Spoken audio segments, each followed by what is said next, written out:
del Col·legi Públic Roís de Corella.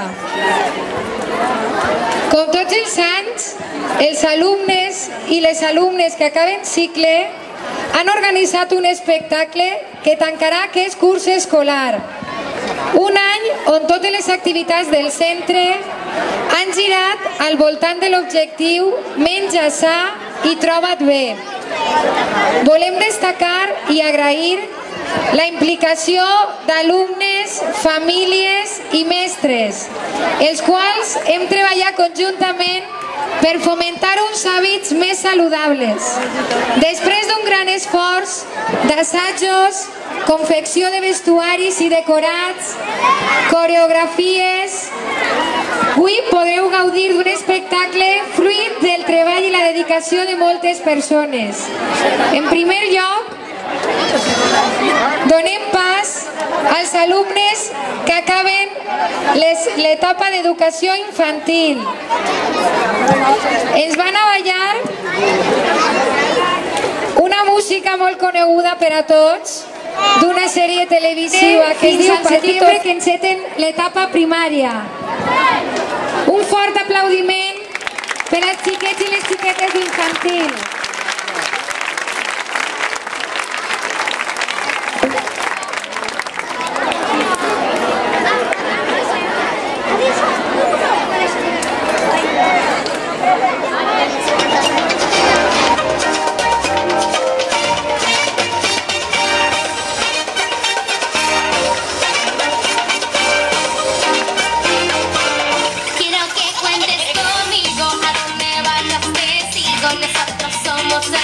Amigos del corazón, y si tienes un problema, solo te llena de pena, siempre estarán tus amigos del corazón. Para ayudar a que te sientas mejor, para poder dejar atrás el dolor, porque las buenas y las malas yo estoy. Amigo, un abrazo te pido, que no seas todo perdido, se viene un mundo mejor. Amigo, hay que seguir el camino para llegar a destino.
Un fort aplaudiment per als alumnes de 5 anys